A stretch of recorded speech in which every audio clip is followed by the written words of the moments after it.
Hello बच्चों, let's read the question. A sphere of mass m is suspended by a thread of length L is oscillating in a vertical plane, the angular amplitude being theta naught. What is the tension in the thread when it makes an angle theta with the vertical during the oscillation? If the thread can support a maximum tension of 2 mg, then what can be the maximum angular amplitude of oscillation of the sphere without breaking the rope? Here we have given 4 options. Now to answer this question, first we will discuss here the key concept, and here the key concept is oscillating motion. तो हमारे पास एक spare है, इसको हमने L length की एक thread से यहाँ पे कनेक्ट किया है. इसका जो मैक्सिमम एम्पलीट्यूड है, सपोज ये इसकी मीन पोजीशन हो गई और ये इसकी एक्सट्रीम पोजीशन हो गई, तो यहाँ पे जो angle made by the sphere है वो हमारे पास थीटा नॉट है. इन बिटवीन मीन और एक्सट्रीम पोजीशन के बीच में हमारे पास यहाँ पे थीटा एंगल लाई कर रहा है. तो हमें ये बताना है यहाँ पे जो टेंशन की वैल्यू होगी वो कितनी होगी. तो वी कैन कंसिडर हियर, जब हमारे पास ये मीन पोजीशन से एक्सट्रीम पोजीशन पे जाएगा तो एनर्जी का यहाँ पे ट्रांसफॉर्मेशन होगा, यानी एक फॉर्म दूसरे फॉर्म में कन्वर्ट होगी. तो इन बिटवीन अगर हम यहाँ पे कोई पोजीशन कंसिडर करते हैं दिस वन, तो हम देखते हैं ये हमारे पास रेफरेंस के रिस्पेक्ट में कुछ डिस्टेंस या कुछ हाइट ऊपर हमारे पास चला जाता है. और अगर हम इसका कंपैरिजन करें फ्रॉम दिस पॉइंट जहाँ पे ये अपने एक्सट्रीम एंड पे होगा, तो उस केस में भी अगर हम यहाँ पे रेफरेंस लाइन से देखें तो इसकी जो ग्राउंड से हाइट होगी वो हमारे पास इंक्रीज हो जाएगी. तो जब हम यहाँ पे अगर हम इनको नेमिंग दे दें, ये मीन पोजीशन है ए, ये इन बिटवीन पोजीशन है बी और ये एक्सट्रीम पोजीशन है सी. तो बी से सी तक जाने में हमारे पास यहाँ पे जो काइनेटिक एनर्जी है वो पोटेंशियल एनर्जी में कन्वर्ट हो जाएगी, और जितना चेंज यहाँ पे काइनेटिक एनर्जी का आएगा उतना ही चेंज यहाँ पे पोटेंशियल एनर्जी का भी आएगा. तो इस हाइट को हम यहाँ पे h कंसिडर कर लेते हैं कि b से c जाने में इसने जो हाइट कवर करी है या जो डिस्प्लेसमेंट हुआ है वो h का हुआ है. So we can say here from point b to c, change in kinetic energy will be equal to change in potential energy. दोनों की वैल्यू सेम हो जाएगी. तो जो काइनेटिक एनर्जी का चेंज है it will be equal to half mv square, और जो पोटेंशियल एनर्जी का चेंज है वो हम लिख लेते हैं mgh के बराबर. तो m से m हमारा कैंसिल हो जाएगा. v स्क्वायर की value will be equal to 2gh के. अब अगर हमें यहाँ पे h की वैल्यू निकालनी है, उस केस के लिए we will use the triangle here. तो हमारे पास यहाँ पे अगर हम इस पॉइंट को O मान लेते हैं, तो यहाँ पे वी कैन से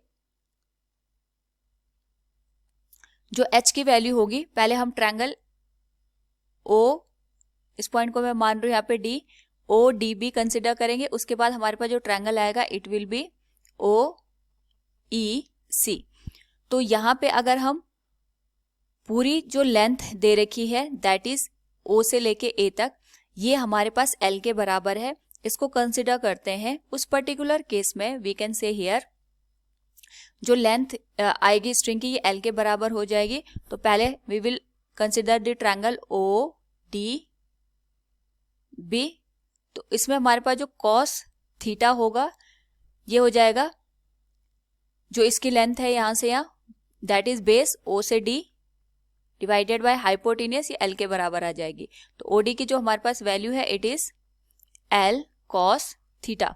सिमिलरली हम यहाँ पे OEC की बात करेंगे इन ट्रायंगल OEC.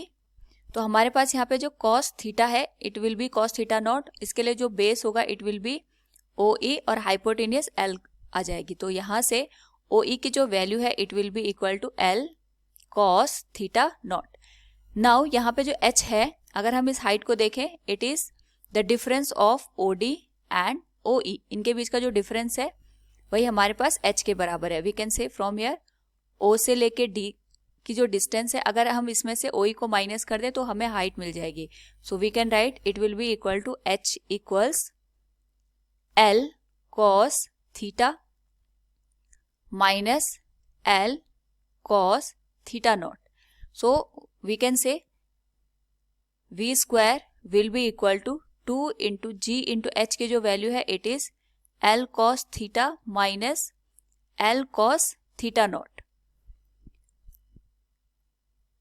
यहां से जो L है अगर हम इसको कॉमन ले लें it will be v square equals 2g into L, और ये हो जाएगा cos theta minus cos theta not.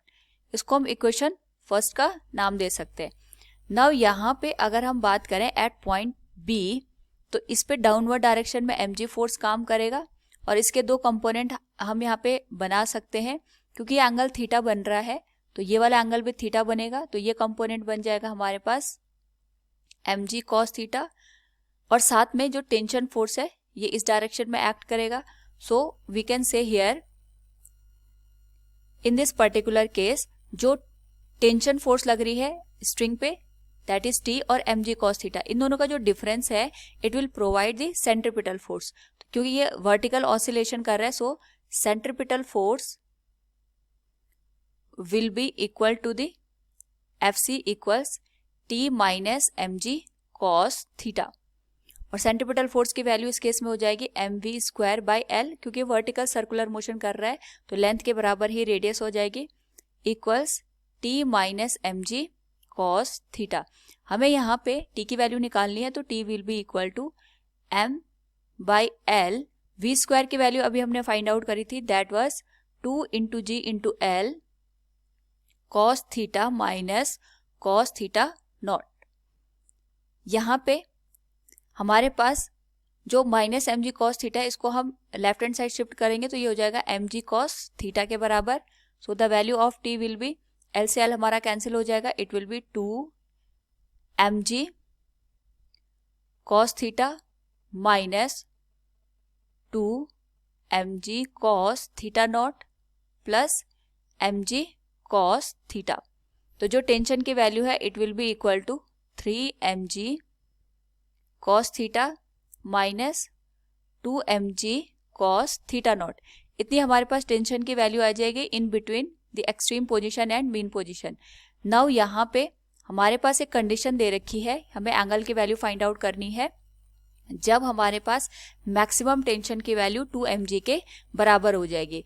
तो इस केस में अगर हम देखें तो जो मैक्सिमम टेंशन हमारे पास ऑब्टेन होगा it will B at the mean position. ये मीन पोजीशन पे ही हमारे पास यहाँ पे मैक्सिमम टेंशन की वैल्यू ऑब्टेन होगी, क्योंकि इस केस में जो थीटा की वैल्यू है हमारे पास वो 0 हो जाएगी। सो वी कैन से जो T है it will B 3 mg cos theta minus 2 mg cos theta naught.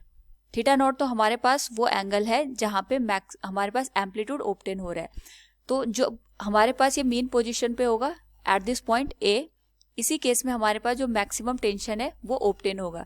So we can write it T max, क्योंकि मैक्सिमम टेंशन हमारे पास मिल रहा है, cos थीटा की वैल्यू यहाँ पे 0 हो गई तो हम इसको लिखेंगे 3 mg minus 2 mg cos theta naught के।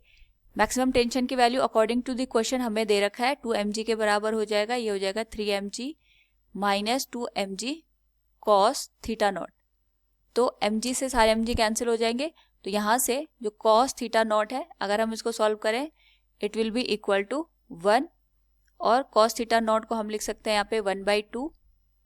सो फ्रॉम हियर जो थीटा नॉट आ जाएगा it will be equal to 60 degree.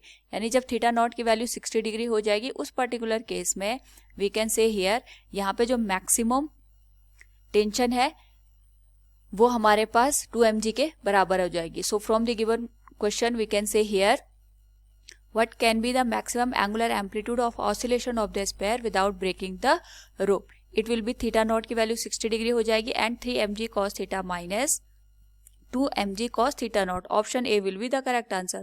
Hope all you understood it. Thank you and best of luck.